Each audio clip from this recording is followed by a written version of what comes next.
Chapter 8, 20 through 23. Mari kita berdoa memohon tuntunan Roh Kudus. Ya Tuhan, firman yang hidup di dalam Yesus Kristus, kami sungguh bersyukur karena Engkau menolong kami semua boleh hidup sampai saat ini dengan damai dan selamat tanpa kurang apapun. Bahkan secara khusus setelah kami semua melewati 30 hari di bulan Juni kemarin, Tuhan perkenankan kami ada di hari kelima pada bulan Juli ini. Terima kasih banyak Tuhan untuk penyertaan bagi kami semua. Dan di hari ini kami rindu membaca dan merenungkan firman-Mu. Urapilah kami semua yang akan membaca dan mendengarkan, juga hamba-Mu yang akan menyampaikan firman-Mu, agar semuanya hanya terjadi seturut kasih dan kehendak-Mu ya Tuhan. Dan mampukanlah kami supaya firman yang akan kami baca dan kami renungkan bersama tidak berlalu begitu saja, tetapi dapat kami kembangkan dan kami terapkan dalam kehidupan kami dan hari lepas hari. Bersabda ya Tuhan, kami sambut sabda-Mu. Amin. Sakaria pasal 8 ayat 20 sampai 23 yang diberi judul Keselamatan bagi bangsa-bangsa. Beginilah firman Tuhan semesta alam. Masih akan datang lagi bangsa-bangsa dan penduduk banyak kota, dan penduduk kota yang satu akan pergi kepada penduduk kota yang lain mengatakan, marilah kita pergi untuk melunakkan hati Tuhan dan mencari Tuhan semesta alam. Kami pun akan pergi. Jadi banyak bangsa dan suku-suku bangsa yang kuat akan datang mencari Tuhan semesta alam di Yerusalem dan melunakkan hati Tuhan. Beginilah firman Tuhan semesta alam. Pada waktu itu 10 orang dari berbagai-bagai bangsa dan bahasa akan memegang kuat-kuat kunci jubah seorang Yahudi dengan berkata, kami mau pergi menyertai kamu, sebab telah kami dengar bahwa Allah menyertai kamu. Demikianlah berita Alkitab bagi kita semua di saat ini. Yang amat yang Tuhan Yesus kasihi, saya ingin memulai khotbah ini dengan menyampaikan Happy Belated Anniversary untuk semua yang merayakan secara khusus bagi Amerika Serikat. Happy 250th Anniversary to the US. Saya tidak terlalu ingat mengikuti pidato Pak Presiden Trump atau tidak di Mount Rushmore di South Dakota 2 hari yang lalu. Ada yang nonton? Tidak? Ada beberapa hal yang menarik. Saya mengutip saja pidato beliau. Beliau mengatakan begini, tomorrow we mark 250 years of glorious independence and 250 years of majestic American freedom. Nothing like it. In all the chronicles of the ages, never before has any nation celebrated so magnificent a triumph as this one, the one that we are participating in right now. At 250 years, America is the oldest republic on earth. We are the freest people on earth. We have the most righteous and enduring constitution on earth. We are the strongest and most powerful country on earth. And, nah ini yang penting menurut saya, and I would like to underline this part, and by the grace of God, the United States of America is the most successful, most accomplished, most exceptional nation ever to exist in human history. Saya merasa ini satu hal yang sungguh luar biasa yang diungkapkan oleh Pak Presiden Trump. Beliau sudah mengapresiasi Amerika dengan begitu luar biasa, negara yang hebat. Tapi ada satu hal yang penting. He confessed that all the achievement America has reached so far because of the grace of God. Ini satu hal yang sangat penting dengan aman yang Tuhan Yesus kasihi yang disampaikan oleh Pak Presiden Trump pada saat pidatonya 2 hari yang lalu di Mount Rushmore di South Dakota. Nah, apa yang menarik ini juga sebenarnya menjadi sesuatu yang sudah kita ketahui bersama. Karena itu The Founding Fathers juga menetapkan salah satu slogan yang menarik yang kita bisa lihat di uang ya, yang tertulis what is written in our money paper. We can see, we can read over there. In God we trust. It is really, I would like it is really great confession that this country is a grace from God, and therefore we trust the Lord alone, nothing else. Tapi sayangnya kalau uang itu dipakai berjudi, itu bagaimana? Sayangnya kalau uang itu dipakai untuk korupsi, bagaimana? Tuhan yang dikorupsikan atau Tuhan yang diperjudikan dan seterusnya. Jadi di satu sisi ada hal yang baik sebenarnya, tetapi di lain sisi ada yang positif, ada yang negatif juga. Ada hal menarik selanjutnya yang aman, sebab pidato Pak Presiden Trump tidak berhenti di situ. So, furthermore, President Trump continued his speech. There was, I would say, based on my opinion, it was very captivating theme. Maybe for you it is not something captivating, but at least for me, I see it is very captivating because he talked about it for several minutes. Saya baca selanjutnya ya, aman kutipan dari pidato Pak Presiden Trump. Yeah. As we approach this magnificent anniversary, we see our American identity under a renewed attack a generation after we fought and won the Cold War against the menace of communism.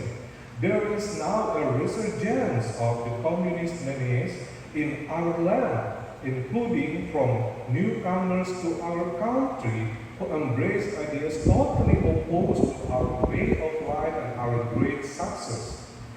These are not mere political disagreements like differences over taxes or regulations. Communism is a mortal threat to American liberty. It is the greatest threat to our country, including World War I, World War II, Pearl Harbor, or even 9/11. We are not going to let this happen to us. Believe me, we are not letting it happen because communism is the enemy of free people everywhere in the world. Never works. It's the enemy of the Constitution. Above all, it's the enemy of July 4th, 1776. It is the enemy indeed, even while the radicals and extremists attack our incredible history at every turn.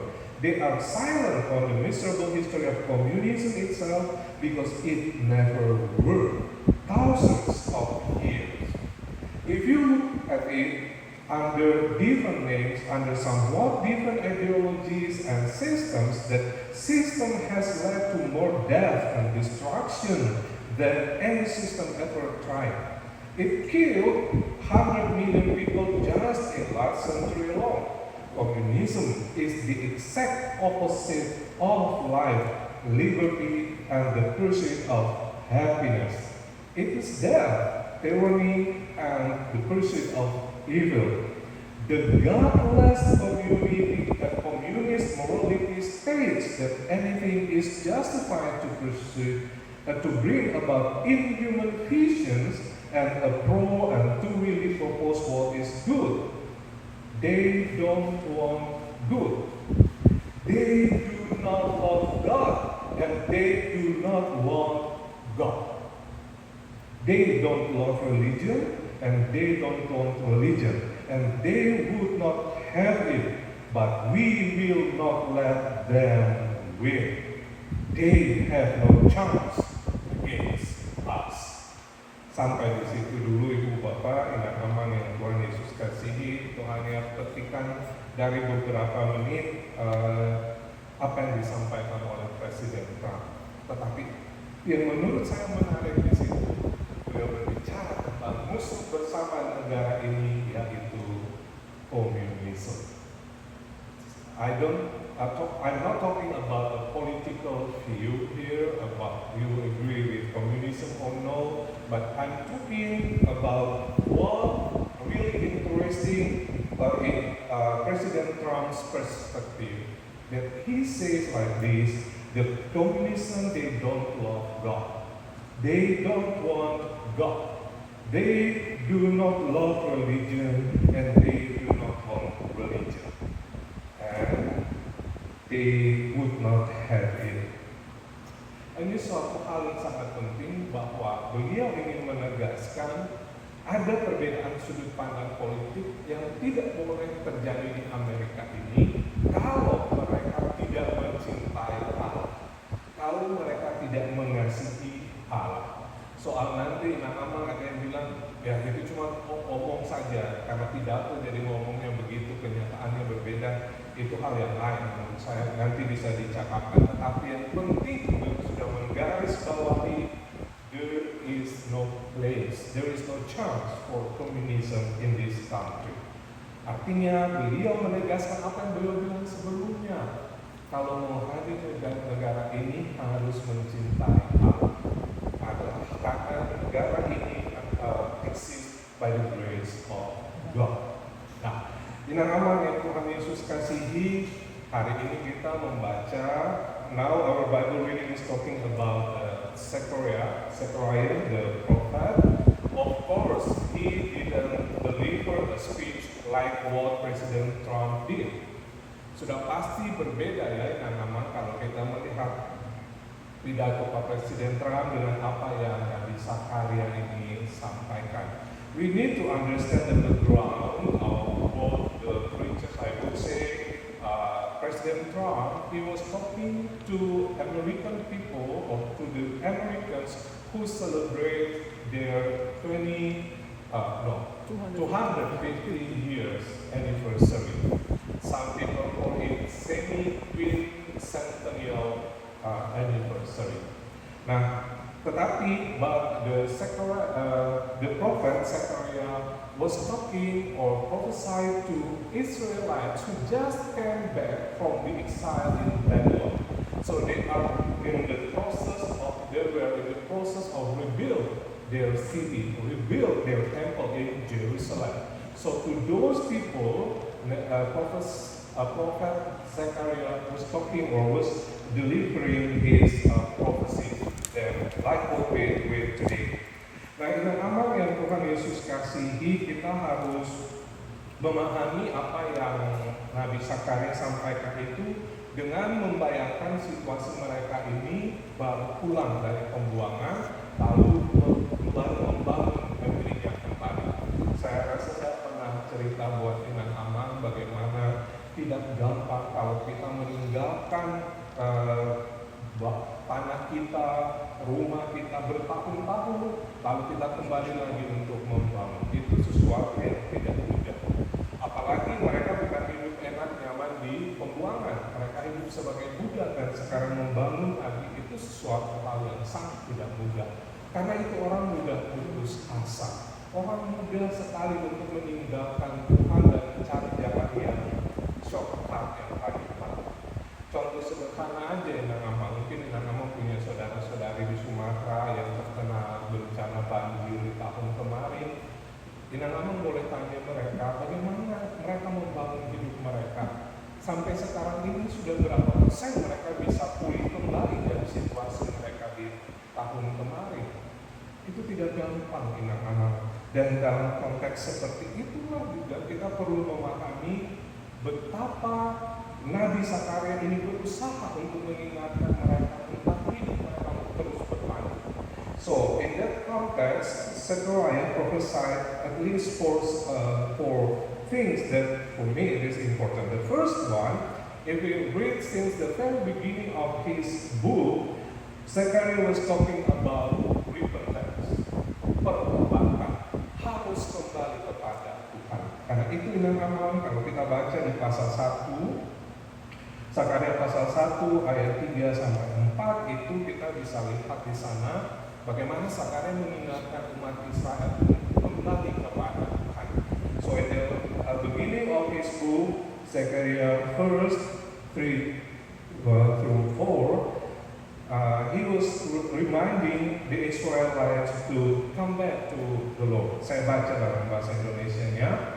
Sebab itu katakanlah kepada mereka, beginilah firman Tuhan semesta alam. Kembalilah kepadaku, demikianlah firman Tuhan semesta alam, maka aku pun akan kembali kepadamu, firman Tuhan semesta alam. Janganlah kamu seperti nenek moyangmu yang kepadanya para nabi yang dahulu telah menyerukan demikian. Beginilah firman Tuhan semesta alam, berbaliklah dari tingkah lakumu yang buruk dan dari perbuatanmu yang jahat. Tetapi mereka tidak mau mendengarkan dan tidak mau menghiraukan aku. Demikianlah firman Tuhan. Jadi sangat jelas di bagian awal pengantar kitab ini, Sakaria sudah mengingatkan, kembali kepada Tuhan. Jangan hidup seperti nenek moyang dulu. So, since the beginning of his book, Zechariah already mentioned about repentance. Come back to your God. Don't do anything like your ancestors did. It is not good. They did not obey God, the Almighty God. Therefore, they need to come back. They need to repent. The second thing that we can read in this book that was emphasized by Zechariah in the context is about hope and restoration. Nah, kita bisa baca misalnya di dalam pasal 1 juga, dalam ayat 16 dan 17, ada seruan untuk mereka tetap yang mengharapkan akan ada restorasi atau pembaruan, ada upaya untuk membangun hidup kembali. Saya baca ayat 16 dan 17. Sebab itu beginilah firman Tuhan, aku kembali lagi kepada Yerusalem dengan kasih sayang. Itu istilah yang menurut saya cukup penting. Saya ulangi. Sebab itu beginilah firman Tuhan, aku kembali lagi kepada Yerusalem dengan kasih sayang. Tuhan tidak membenci lagi, Tuhan tidak marah, tapi Tuhan menyayangi. Rumahku akan didirikan pula di sana. Demikianlah firman Tuhan semesta alam, dan tali pengukur akan direntangkan lagi di atas Yerusalem. Serukanlah ini selanjutnya. Beginilah firman Tuhan semesta alam, kota-kotaku akan berlimpah-limpah pula dengan kebajikan, dan Tuhan akan menghiburkan Sion dan akan memilih Yerusalem pula. Jadi, aman di situ jelas bisa kita lihat bagaimana Tuhan menjanjikan kepada mereka adanya restorasi, adanya pemulihan kehidupan mereka lagi dari tengah-tengah puing kehancuran setelah pembuangan di Babel. The third important thing that I believe Zechariah wants to say or to deliver in his book and also for us now is about the coming of Messiah, kedatangan Mesias. Ini suatu hal yang cukup menarik, yang sangat penting bagi Sakaria, karena di tengah tantangan hidup yang dihadapi itu, orang mungkin merasa putus asa, orang merasa ini kita mau membangun bagaimana, kita mau melawan bangsa-bangsa yang lain bagaimana. Mereka punya satu pengharapan Mesiani. Apa wujudnya? Ingat aman yang Tuhan Yesus kasihi, kita bisa temukan dalam pasal 9 ayat 9. Sakaria 9 ayat 9. So the speech or the prophecy about the coming of Messiah can be found in Zechariah 9 verse 9. I will read it in Indonesia. Bersorak-soraklah dengan nyaring, hai putri Sion. Bersorak-sorailah, hai putri Yerusalem. Lihat, rajamu datang kepadamu. Ia adil dan jaya. Ia lemah lembut dan mengendarai seekor keledai beban yang mudah. Inang Amang kalau dengar saya baca itu, Inang Amang bayangkan peristiwa apa kira-kira? Bersorak-soraklah dengan nyaring, hai putri Sion. Bersorak-soraklah, hai putri Yerusalem. Lihat, kepadamu. Ia adil dan jaya, ia lemah lembut dan mengendarai seekor keledai beban yang mudah. Nah, nama ingat peristiwa apa kalau waktu itu? Ya, waktu Yesus datang ke Yerusalem, terus disambut oleh orang banyak itu kan, yang Yesus naik di atas keledai, lalu mereka berseru, Hosana, Hosana, Hosana. Nah, peristiwa itu nanti teman-teman silahkan baca selanjutnya di Yohanes 12 juga dikisahkan di sana. Itu menggambarkan apa yang dibilang oleh Zakaria ini.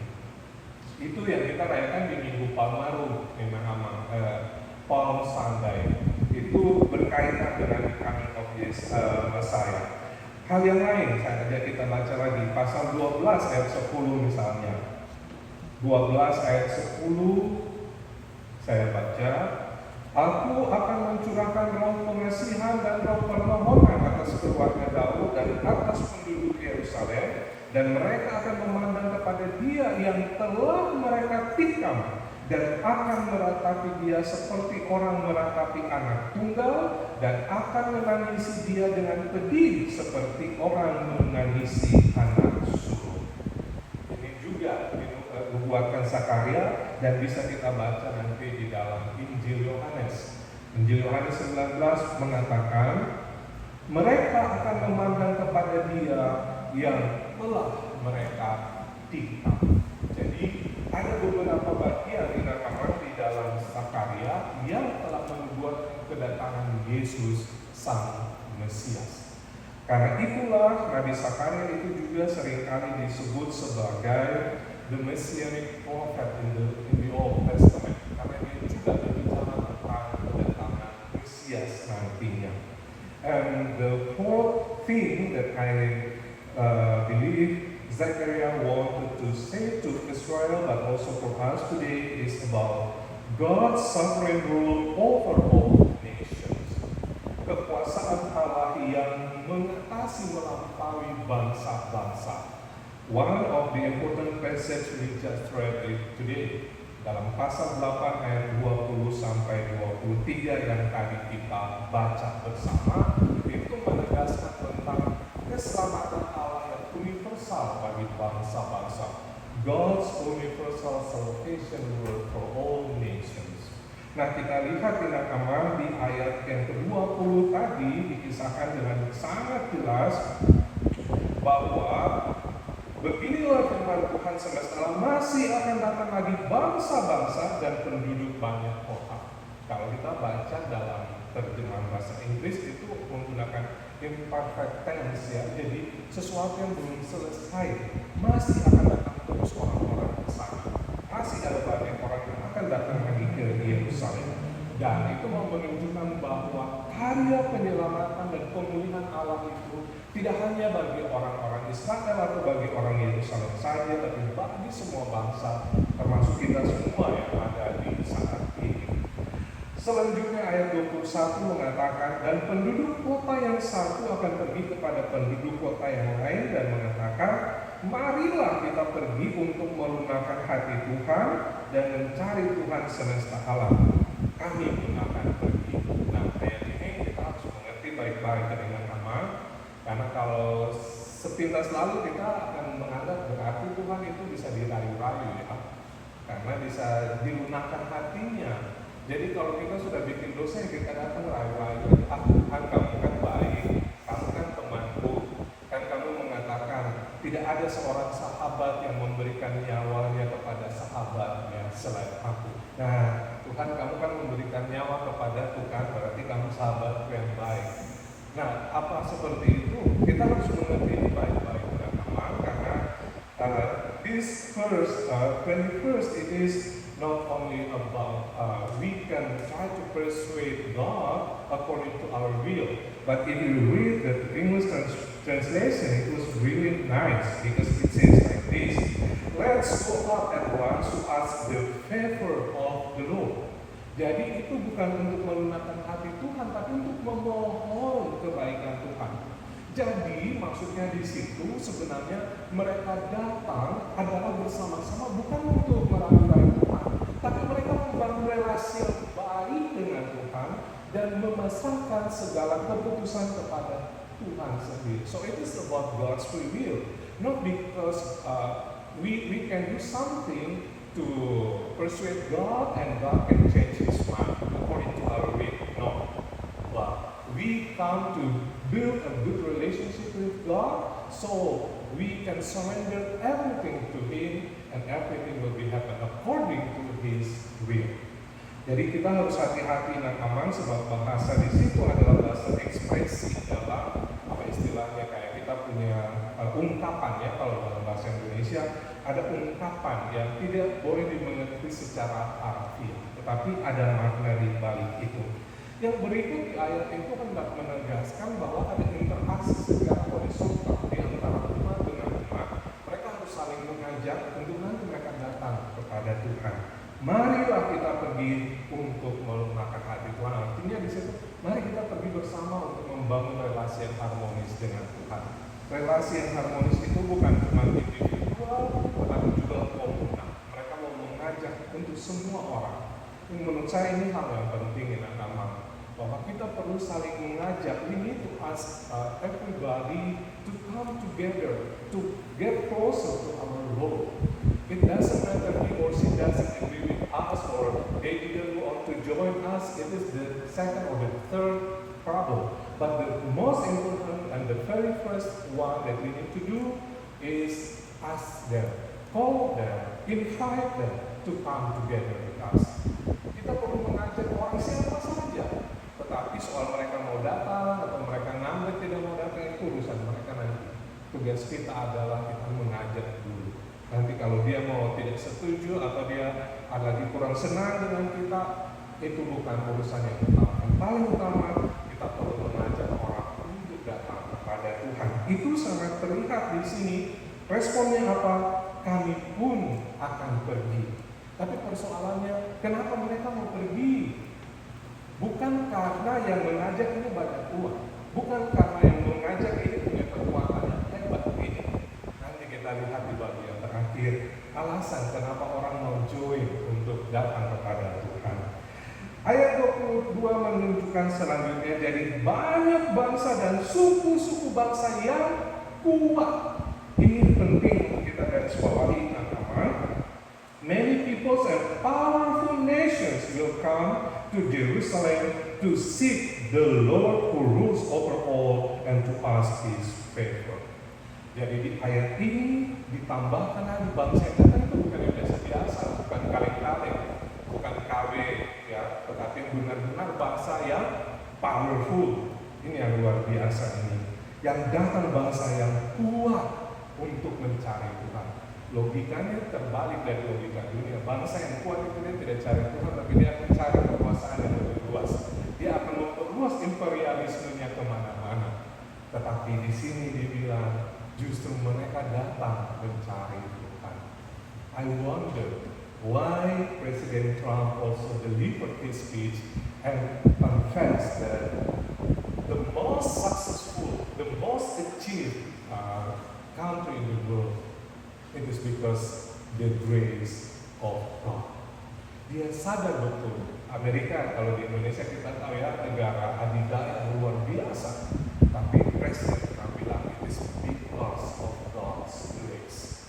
Bangsa yang kuat tapi harus mencari Tuhan. Selanjutnya yang aman di ayat 23 itu kita bisa lihat ada di situ dikatakan pada waktu itu 10 orang dari berbagai-bagai bangsa dan bahasa akan memegang kuat-kuat punca jubah seorang Yahudi dan berkata, kami mau pergi menyertai kamu sebab telah kami dengar bahwa Allah menyertai kamu. Pertama, 10 orang itu harus dimengerti. We need to understand that people here, it is not quantitative. It is about qualitative. Jadi jangan kita berpikir cuma 10 orang yang akan datang dari setiap bangsa. Dan berarti kita akan menghitung di antara kita 10 atau tidak. Oh, ada lebih dari 10. Berarti tidak kita semua akan datang di Yerusalem itu. Cuma berapa orang saja di antara kita. Nah, kalau begitu 10 dari orang Batak ini cuma di sini saja. Lalu orang Batak yang lain-lain bagaimana? Dari bangsa apa? Dari bangsa Indonesia. Begitu? Bukan begitu maksudnya. Tetapi kita harus ingat bahwa bahasa simbol di dalam nubuatan Nabi itu juga sangat kuat. Apalagi kalau kita baca dari pasal 1 yang lama, Zakaria itu mendapat penglihatan cukup banyak yang tidak bisa diartikan secara harfiah. Nah, di sini yang mengatakan 10 mau menunjukkan kualitas secara total orang-orang yang memang benar-benar sempurna, yang betul-betul mau datang kepada Tuhan. Dan segala bangsa, mereka itu betul-betul datang. Jadi mereka datang bukan dengan maksud, bukan ada udang di balik batu, bukan karena mereka mau dapat posisi baru mereka datang, tidak. Tapi memang benar-benar mereka datang untuk mendekatkan diri kepada Tuhan and ask for His favor. Jadi itu perlu kita mengerti baik-baik. Selanjutnya memegang kuat punca jubah. Nah, kamu tahu ya, punca jubah dalam tradisi busana pada saat itu ada ujung jubah yang disebutkan dengan punca, dan ada yang menganggap bahwa memegang itu aja mereka sepertinya sudah bisa memperoleh bagian dari keselamatan yang dimiliki oleh umat Israel atau orang-orang Yahudi. Nah, tapi yang menariknya sebenarnya di bagian akhir dari ayat ini, apa yang menyebabkan orang dari bangsa-bangsa mau datang? What makes people from all nations want to come to Jerusalem or to Israel is because God, in the last part of our passage today, for we have heard that God is with you. This is about Immanuel yang kita baca di Matius 1 ayat 23 dan pasal 28. Jadi yang penting di situ adalah karakter bahwa Tuhan bersama dengan umatnya. Nah, ini yang penting. Jadi kalau kita hubungkan dengan bacaan sebelumnya, mengapa orang mau datang bersama kepada Allah? Karena mereka melihat ada Allah yang bersama dengan kita. Jadi karena itu kalau kita mau mengajak orang datang kepada Allah, kita harus benar-benar menunjukkan hidup kita yang dikuasai oleh Allah. Kita hidup dalam cinta kasih, kita hidup di dalam kasih yang besar seorang dengan yang lain. Orang akan melihat itulah kasih Allah yang ada bagi kita semua. Dengan amal yang Tuhan Yesus kasihi, bacaan Alkitab di hari ini mengingatkan kita semua bahwa keselamatan Allah itu bukan hanya ditujukan kepada satu bangsa tertentu, tetapi kepada semua bangsa. Maka tema kita hari ini mengatakan keselamatan bagi bangsa-bangsa, universal salvation. Saya ingat 2 minggu kemarin ya, Amang ada 2 orang yang sesudah ibadah, mereka minta didoakan. Dan Amang mungkin selesai jabat tangan, jalan ke sana ada 2 orang yang masih bersama dengan saya dan Amang Margung. Yang satu orang Amerika, yang satu orang Kanada. Dia minta doa untuk keluarga ibunya yang sedang sakit di Kanada.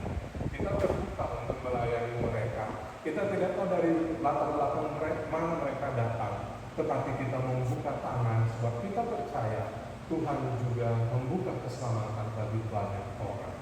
Nah, itu juga saya ingat saya berdiri dengan Abang Sinanda bulan kemarin di belakang ada satu ibu yang datang, dia minta makan dari kita di sini. Abang bilang oke.